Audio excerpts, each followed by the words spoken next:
창세기 3장 9절에서 19절의 말씀을 다 같이 함께 읽겠습니다. 여호와 하나님이 아담을 부르시며 그에게 이르시되 내가 어디 있느냐? 이르되 내가 동산에서 하나님의 소리를 듣고 내가 벗었으므로 두려워하여 숨었나이다. 이르시되 누가 너의 벗었음을 내게 알렸느냐? 내가 내게 먹지 말라 명한 그 나무 열매를 내가 먹었느냐? 아담이 이르되 하나님이 주셔서 나와 함께 있게 하신 여자 그가 그 나무 열매를 내게 주므로 내가 먹었나이다. 여호와 하나님이 여자에게 이르시되 내가 어찌하여 이렇게 하였느냐? 여자가 이르되 뱀이 나를 꿰므로 내가 먹었나이다. 여호와 하나님이 뱀에게 이르시되 내가 이렇게 하였으니 내가 모든 가축과 들의 모든 짐승보다 더욱 저주를 받아 배로 다니고 살아있는 동안 흙을 먹을지니라.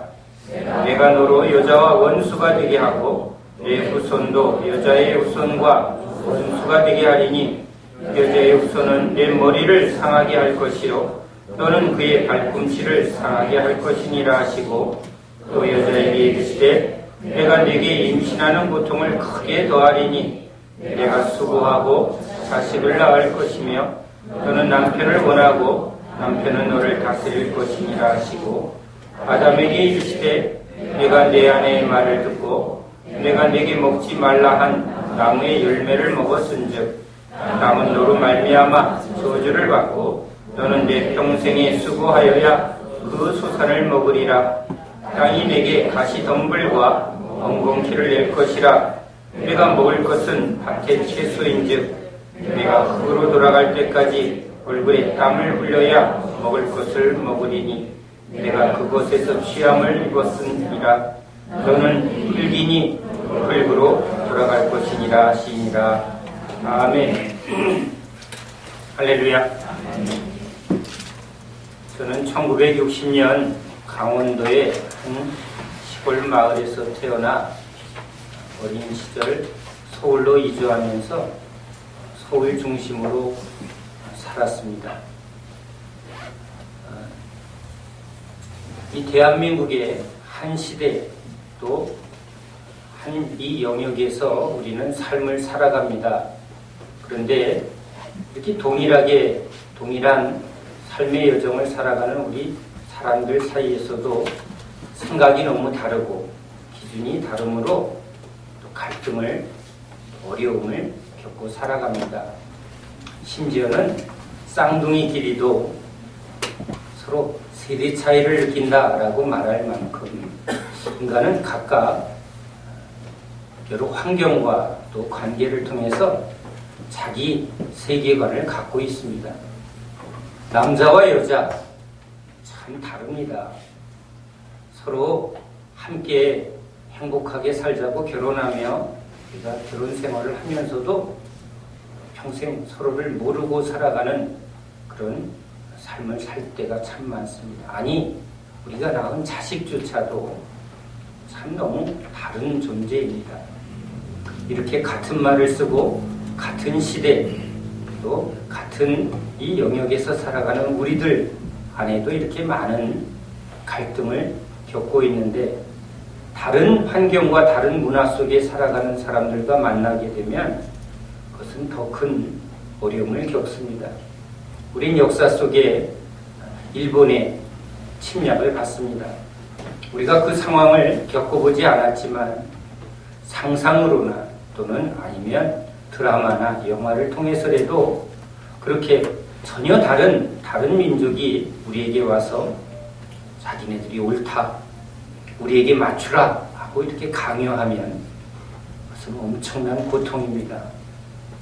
그 일제 치하에서 태어난 사람들은 그냥 일본어를 듣고 그 가르침 속에 이렇게 젖어들면 그게 큰 문제가 없지만 조선의 백성으로 태어나서 상투를 틀고 우리의 문화와 우리의 정체성을 가지고 살아가는데 이 민족이 다른 기준을 또 다른 어떤 종교를 요구하고 다른 삶의 기준을 들이대면 그것은 죽는 것과 같은 고통을 겪습니다.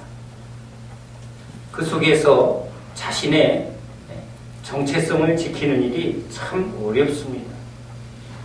크게 보면 이렇게 나라와 나라 또는 지역과 지역, 경상도와 전라도, 또 남자와 여자 또는 사장님과 종업원, 우리가 지금 살아가는 모든 삶에는 이렇게 서로 다른 가치관을, 세계관을 가진 사람들이 계속 서로 부딪히며 또 영향을 받으며 살아갑니다. 도대체 무엇이 옳은 일일까? 이것이 오늘 우리들이 살아가는 삶의 문제이기도 합니다. 이 문제는 우리들만의 문제, 우리 역사의 문제가 아니라 모든 인간의 문제입니다.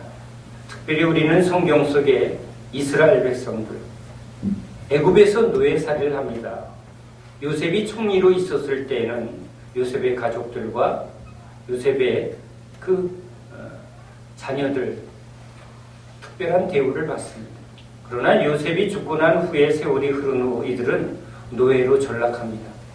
이제 날마다 눈을 뜨면 그 애굽의 바로와 그 피라미드를 짓기 위한 강제 노역에 투여가 됩니다. 그 속에서 태어난 사람들, 그게 운명이려니 해도 그 삶 속에 부모로부터, 할아버지로부터, 주변으로부터 우리는 왜 이렇게 살아야 하나? 우리는 왜 이렇게 날마다 고통 속에 이렇게 죽어가야만 하나?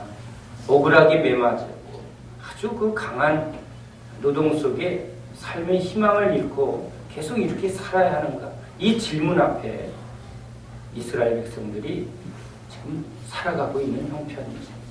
그런데 그 속에서 이제 부모로부터 듣고 어른들로부터 들었던 그 야훼 하나님, 여호와 하나님,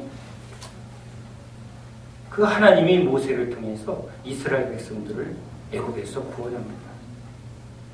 애굽에서 그 애굽이 주장하는 그 신들의 세계, 그들이 믿는 그 종교에 사실은 거의 눌려 살았던 그들에게 하나님이 진짜 살아있는 하나님, 능력의 하나님, 구원의 하나님이라는 것을 이스라엘 백성들이 경험하며 홍해바다를 건너갑니다.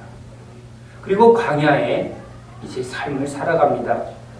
그런데 그들 안에는 여전히 애굽에서 받았던 그 가치관이 계속 충돌을 일으킵니다.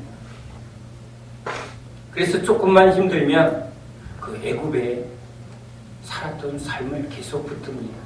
심지어는 하나님을 믿는 신앙도 얼마나 변질이 되었는지 모세가 십계명을 받으러 시내산 정상으로 올라간 사이에 이스라엘 백성들은 황금 송아지를 만들어 놓고 이것이 우리를 구원한 여호와로라 하고 그 황금 송아지 앞에 아주 뜨겁게 예배를 드립니다. 그것이 이스라엘의 상태입니다. 우리도 일제 치하에서 일제의 그런 여러 가지 언어, 문화, 가르침이 우리 안에 굉장히 오래 남아 있습니다. 심지어는 그 시절을 겪지 않았던 저까지도 제 입에서 뱀도 그렇죠? 그 언어 속에서도 여전히 뭐가 나와 있습니다. 우리의 교육 속에서도 그때에 있었던 영향이 이렇게 남아 있습니다. 심지어는 교회 안에 하나님을 믿는 우리들 안에서도 이전에 가졌던 유교적인 전통, 불교의 영향 이런 것들이 아주 뼛속 깊이 우리 안에 젖어 있는 것을 우리가 오늘 경험합니다. 이러한 이스라엘 백성들에게 이제 하나님이 모세를 통해서 말씀하십니다. 말씀하셔야 했던 이유가 있습니다.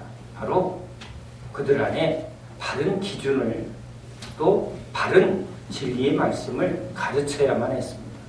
우리도 세상에서 우리 신앙의 세계를 떠나서라도 이렇게 인간과 인간, 나라와 나라 또는 사람과 사람 사이에 너무 많은 문제가 일어납니다. 서로 각기 다른 이 기준 때문이죠. 그럴 때 도대체 기준이 뭔가, 바른 기준이 뭔가 그것을 찾으려 할 때 우리는 고전, 즉 시대와 그리고 역사 속에 많은 사람들 속에 서로 공감하고 또 영향을 받으며 또 그 안에서 모두가 인정하는 좋은 기준을 나타낸 그런 책들을 고전이라고, 그것을 가지고 인간은 이렇게 살아야 돼, 이것이 바른 기준이야 라는 것을 우리가 교육 속에서 배워갑니다. 그것을 배운다는 것은 자기 안에 잘못된 것들을 이제 깨트리고 또 그것을 버리고 이 고전을 통해서 역사와 그리고 수많은 사람들의 삶 속에 모두가 이것이 그래도 바른 기준이야 라는 것을 받아들이는 행위, 이게 교육이고 배움이 있어요. 이렇게 배우지 않는 사람들은 이제 내가 더 옳아, 일제가 우리한테 와서 자기네들이 주장하는 그 가치관을 우리한테 강압적으로 주장을 합니다.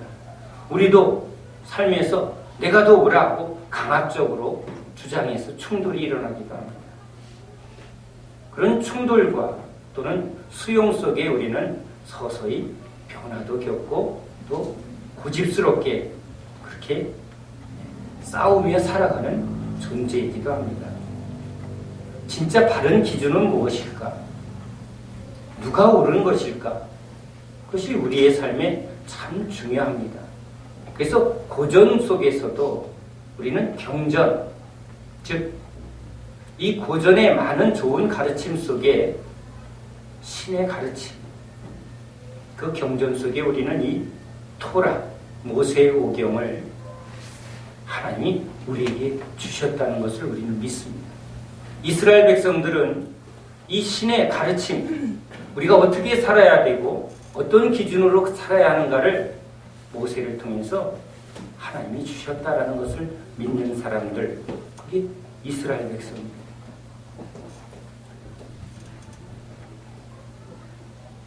이 성경을 영어는 캐논이라는 단어를 씁니다. 이 캐논이라는 단어는 길이를 재기 위해서 눈금을 새긴 막대기 또는 목수가 기준을 세우는 다림줄이라는 의미를 가진 단어입니다. 그러니까 단순히 측량의 척도라든가 어떤 기준이라는 의미보다 이것을 우리 인간의 삶에 바른 삶, 어떤 행동으로 살아야 하는가에 대한 기준이 되는 규범이나 법률이라는 의미를 가지고 이 캐논이라는 단어를 쓰는 것이죠. 그런데 유대인들은 이 하나님이 모세를 통해서 주신 이 모세오경, 바로 창세기, 출애굽기, 레위기, 신명기, 민수기, 이 광야에서 이스라엘 백성들이 애굽에서 살던 그들에게 너희들이 누구며 너희들이 어떻게 살아야 할 것인가를 하나님은 이 모세오경을 통해서 이들에게 규범으로, 기준으로, 법으로 주셨다는 것을 이스라엘 백성들이 믿는 것이죠. 그런데 이스라엘 백성들과 하나님 사이에 사용했던 이 히브리 언어 속엔 우리가 생각하는 단순한 단어적 의미 이상의 의미를 담고 있습니다. 토라, 즉 이 모세오경의 단어의 근원적인 의미는 야라라는 단어에서 사용합니다. 이 단어는 화를 쏟아 명중시키다라는 뜻을 가졌는데 그 단어를 이 모세오경, 즉 토라에 사용한 의미가 있습니다. 우리 한국 사람들은 특별히 화를 잘 쏘는 민족입니다. 그래서 우리는 올림픽이나 세계선수권대회에서 남녀 궁사들이 화를 쏘는 것을 봅니다. 그런데 바람이 심하게 부는 날 화를 쏘는 사람들은 이제 그 바람을 잘 계산해서 우조준을 하고 그 화를 쏴서 점수를 내는 것을 우리가 봅니다. 또 심지어는 화를 잘 쏘기 위해선 육체의 어떤 근육과 힘에만 의지하는 것이 아니라 마음을 잘 다스리는 것이 중요하다는 것을 우리가 그 경기를 통해서 봅니다. 이 마음이 흔들리면 그 계속 반복한 그 활이 정확하게 목표에 이르지 못하는 것을 봅니다. 단순히 기계적인 이 육체의 근육과 정확한 계산만이 되는 게 아니라 이 마음의 중심이 얼마나 중요하다는 것을 그 활 쏘는 사람들이 알기 때문입니다. 그래서 특별히 이 모세오경을, 토라를, 이 활을 쏘는 이 단어를 사용한 것은 바로 그러한 의미를 담고 있습니다. 이스라엘 백성들은 이 성경을 볼 때 마음가짐부터 중요하다고 가르치는 것입니다. 이 성경을 기록한 서기관들은 이 성경을 기록하다가 하나님의 이름을 써야 될 때는 목욕을 하고 이 말씀을 씁니다. 그만큼 하나님에 대한 경외감, 하나님의 말씀에 대한 그것을 단어로 사용하고 입에 올리는 행위조차도 그것은 참으로 경외함이 없이는 할 수 없다라는 그런 준비죠. 우리도 예배드리기 전에, 기도하기 전에, 하나님 앞에 나아가기 전에 우리의 마음의 중심이 얼마나 중요한지 모릅니다. 활을 쏘는 사람은 그렇게 마음의 준비부터 이제 앞에 나가서 활을 쏘는데, 이것이 그 활을 정확하게 목표에 적중하기 위해서는 아주 많은 훈련을 통해서 근육, 이 육체의 준비가 잘 훈련되어 있어야만 합니다. 그래서 그들은 철저하게 훈련하고 준비를 하죠. 그런데 목표에 정확하게 도착하기 위해서는, 명중시키려면 단순히 내가 똑바로만 겨냥하고 쏘아서 되지 않는다는 것을 압니다. 바람이 불면 그 바람을 계산해야 합니다. 심지어는 그날의 여러 환경과 또는 온도, 그런 여러 가지의 그 면을 계산하지 않으면 목표에 정확하게 도달하지 못한다는 것이죠. 우리 인생도 우리 삶의 환경의 영향에 얼마나 많이 목표를 잃어버리고 또 삐뚤어지는지 모릅니다. 환경에 의해서 인생이 어그러지는 경우가 너무 많기 때문입니다. 그래서 목표에 정확하게 화살을 명중시키려면 그런 모든 것을 다 읽고 그 모든 상황을 잘 극복해서 쏘아야만 한다는 것이죠.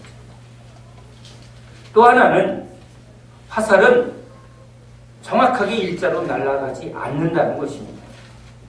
아무리 힘이 세도 화살은 궤적을 그리며 포물선으로 그리고 나아갑니다. 그러니까 활을 쏘는 사람은 자기가 쏘는 화살이 어떻게 날아가는지를 정확하게 읽어야 되는 것이죠. 자기가 어떻게 화살을 쏘는지를 모르면 그냥 자기 열심으로만 쏘는데 목표에 도달하지 않죠. 그래서 유능한 공사는 바람과 또는 환경과 컨디션을 잘 조절해서 자기 화살의 궤적을 정확하게 읽어서 그 궤적대로 목표에 도달하도록 훈련한다는 것입니다. 그 화살의 경로, 궤적, 그것이 길입니다. 도, 십자가의 도, 내가 길이요 할 때 그 길은 바로 이 화살이 목표를 향해서 날아가는 궤적을 말합니다. 그러니까 공사는, 활을 쏘는 사람은 자기가 쏘는 화살이 어떤 궤적을 통과해서 목표에 도달하는가를 정확하게 알아야 된다는 것이죠. 그래서 예수님은 자기가 어디를 향해서 가야 하고 어떤 길로 가야 하는지를 알고 가시는 겁니다. 그래서 모세오경은 단순히 우리에게 십계명, 즉 계명을 주려는 그 단순한 목적이 아니라 우리 인간이 앞으로 어떻게 살아야 할지, 어떤 인생을 살아야 할지에 대한 그 궤적을, 길을 가르쳐 주면서 그것을 말씀하시는 하나님, 그 말씀을 받는 인간의 그 많은 이야기를 통해서 우리에게 가르쳐 주려고 이 모세오경을 사용한 것입니다. 그래서 이스라엘 백성들은 우리 인생은 이 화살의 궤적처럼 길이 있다고 믿는 것이죠. 그런데 이 길, 즉 목표를 향해서 나아가야 되는 그 우리 인생의 길이 궤적에 정확하게 도달하지 못하는 것, 이 토라를 통해서 그 인생의 길, 바른 목표와 바른 과정을 통과해서 목표에 도달해야 되는 것이 하나님이 모세오경을 통해서 우리들에게 주신 목적인데, 그것을 잃고 또 그 길이 없다 또는 그 길을 안다고 해도 그 길대로 살지 않는 사람들, 이것을 죄라고 하는 것이죠. 우리는 죄가 단순히 도적질하고 살인을 하고 뭔가 행위를 통해서 범죄하는 것을 죄라고 말하지만, 하나님은 이 모세오경을 통해서 인간을 지은 그 목적, 이 땅에 하나님이 우리 인간을 보내신 그 목적을 잃고 그 목적에 정확하게 도달하지 않는 것, 아버지 뜻대로 살지 않는 것, 그것을 죄라고 말한다는 것입니다. 그래서 고대 히브리어에 죄라는 단어를 쓸 때는 하타라는 특별한 단어를 사용합니다. 이 단어의 의미는 길을 잃고 헤매다라는 의미를 갖습니다. 등산을 하는 사람은 그 산의 정상을 목표로 산에 오릅니다. 그러나 길을 잃고 헤매는 것, 즉 정상, 목표에 이르지 못하는 그 헤매는 상태를 죄라는 의미를 사용한다는 것이죠. 이것은 단순히 길을 잃었다라는 그 의미보다 분명히 신이 인간에게 준 분명한 각자의 목표가 있고 그 길이 있다는 그것을 인정하지 않고 또 그 길을 안다고 해도 그것에 최선을 다하여 그 목표에, 그 길에 도달하지 않는 것, 그것이 죄라는 것을 말하는 것이죠. 그래서 우리는 성경을 통해 하나님이 우리 인간에게 당신의 인간을 향한 목적, 그리고 그 과정을 어떻게 찾아가고 어떻게 이루어가는가를 이 성경 속의 인물들과의 관계를 통해서 우리에게 초대하고 그 길을 가르쳐 주려고 성경을 기록한 것이죠. 오늘 하나님은 우리에게 아담을 소개합니다. 물론 이 성경의 최초의 독자들은 이스라엘 백성입니다. 애굽에서 태어나서 이게 도대체 왜 이렇게 인생은 고달픈가? 도대체 저렇게 허무하게 죽는 우리 인생은 도대체 무엇인가? 이런 질문 앞에, 그리고 하나님 앞에 나왔는데 광야에서도 너무 힘듭니다. 왜 이렇게 힘들어야만 하는가? 도대체 어떻게 살아야 하는가? 그리고 이들 안에는 애굽에서 보았던 그런 종교의 체제와 그리고 지금 눈앞에 보이는 하나님, 조상으로부터 들었던 그 하나님이 지금 눈앞에 있는데 이것이 계속 충돌을 일으킵니다. 애굽에서 먹던 음식이 다시 기억날 만큼, 그것은 음식이 아니라 그때의 삶이죠. 그것이 이스라엘 백성들 마음속에서 계속 충돌을 일으킵니다. 지금 아담도 그러한 문제가 생겼습니다. 즉 아담의 이야기를 통해서 하나님은 이스라엘 백성들에게 말하려 하십니다. 너희가 누구인지, 왜 이렇게 고통을 겪었는지, 인간은 왜 이런 고통을 벗어날 수 없는지에 대한 하나님의 가르침입니다. 그것은 우리에게 주시는 또한 하나님의 말씀인 것이죠. 오늘 아담의 이야기를 하나님이 우리에게 합니다. 인간은 누구인가? 즉 나는 누구인가? 인간을 만든 이 하나님이 아담이라는 단어를 씁니다. 인간, 사람은 아담, 붉은 흙이라는 거죠.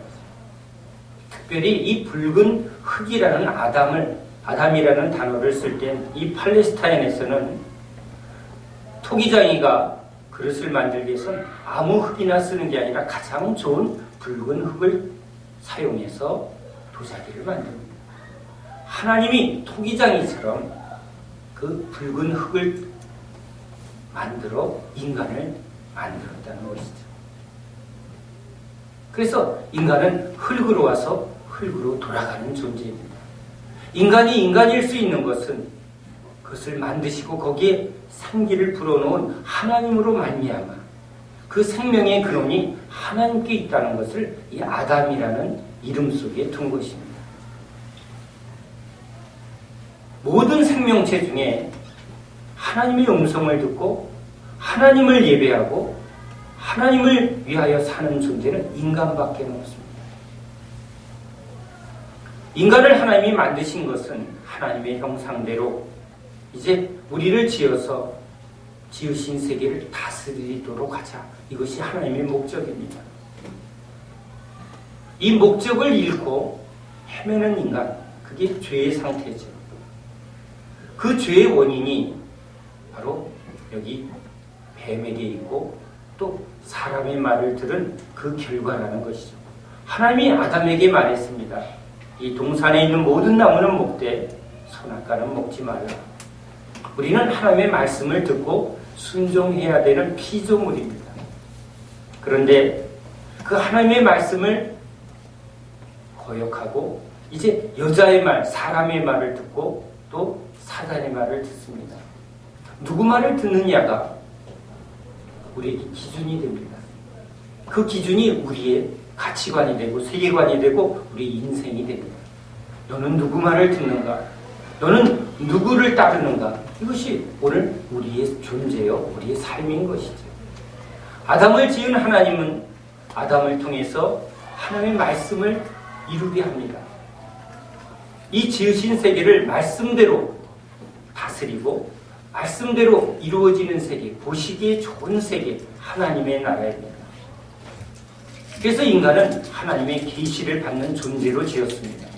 그리고 인간은 그 받은 계시대로 행하는 존재, 하나님의 뜻을 이루어가는 존재인 것이죠. 그것이 인간을 지은 목적이었습니다.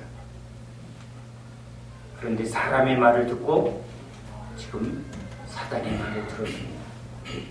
그로 말미암아 이제 고통이 찾아옵니다. 우리도 우리 인생의 많은 고통의 문제는 결국은 사람의 말에 있습니다. 또 우리를 속이고 우리를 길을 잃게 만드는 이 거짓의 아비 사단의 이 세상의 영에 우리가 계속 속고 있습니다. 돈 없으면 죽어. 돈이 최고야. 성공해야 돼. 이 잘못된 사단의 소리에 우리는 계속 그것을 붙드는 순간 경쟁과 그리고 그 돈의 노예가 돼서 우리 인생이 길을 잃어버립니다. 하나님을 떠나게 됩니다.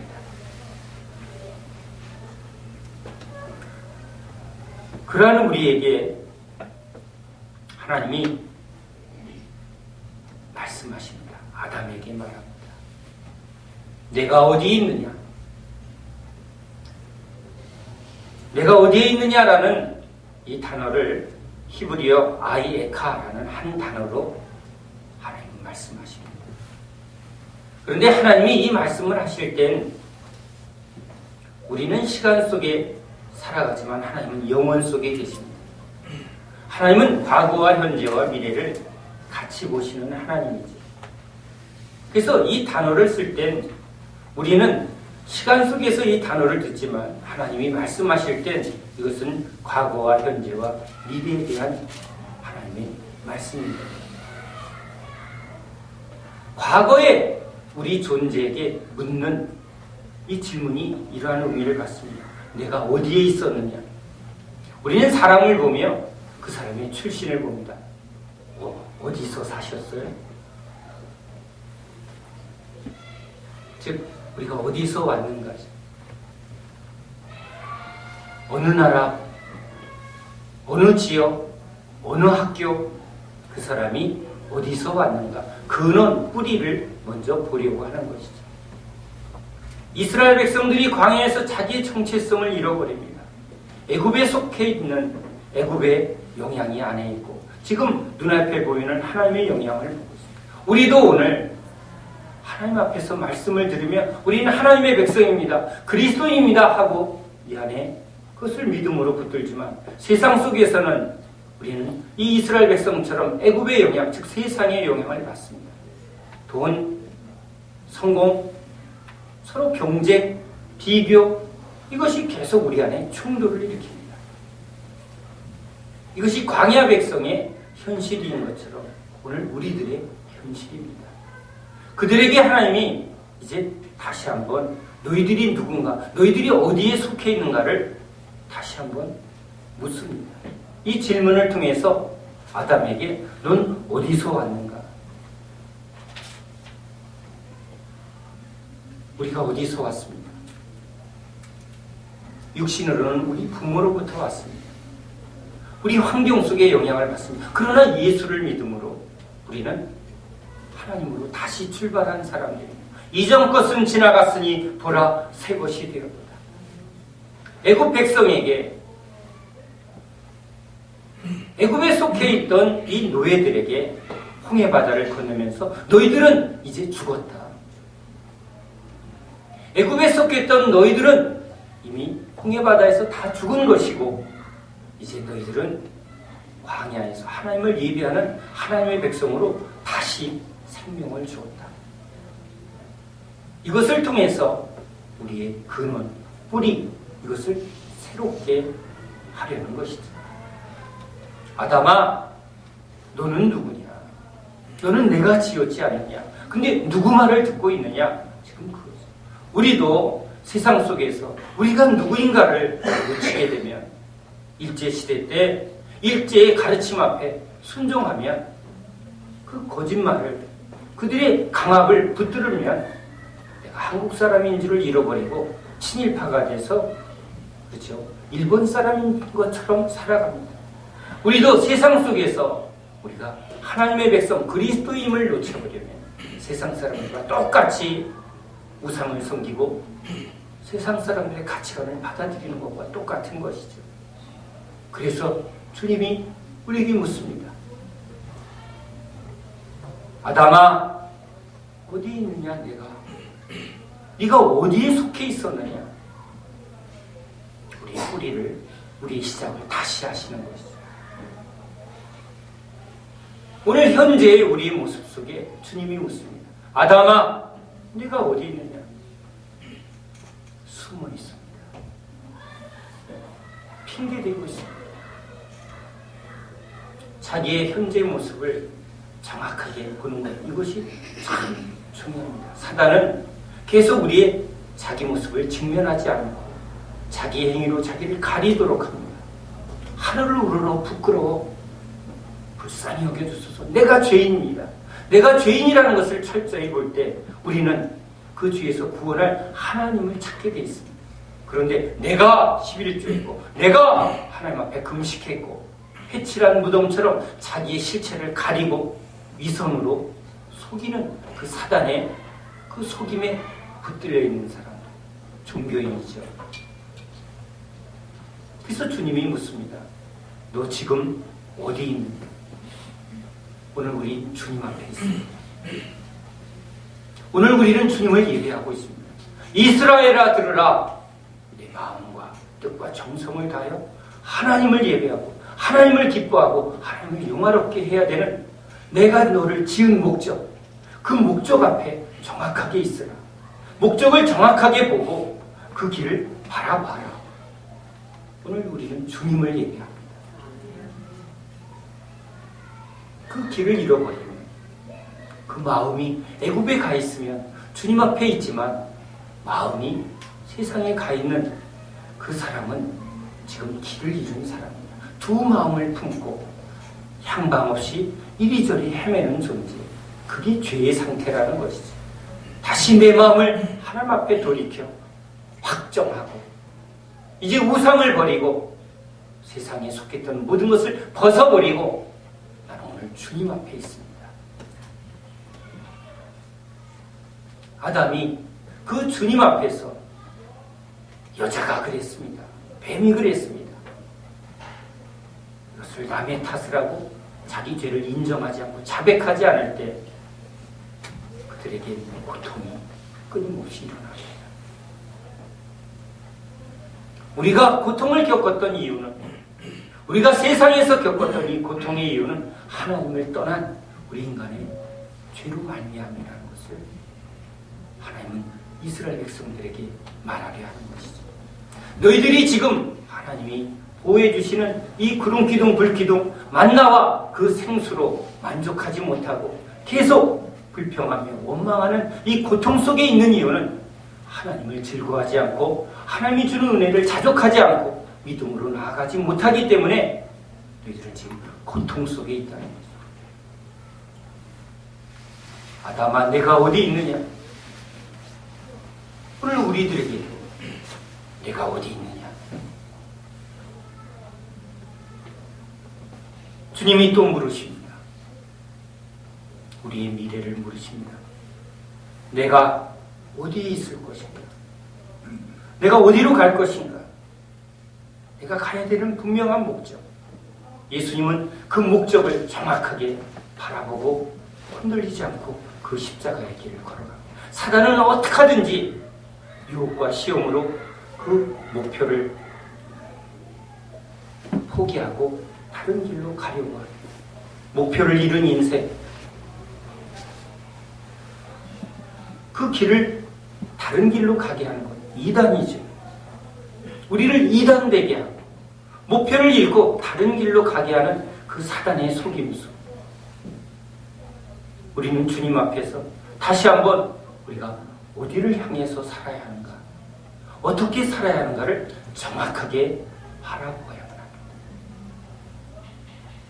베드로에게 주님이 그 목표를 다시 정해줍니다. 부모를 보며 나는 어부야.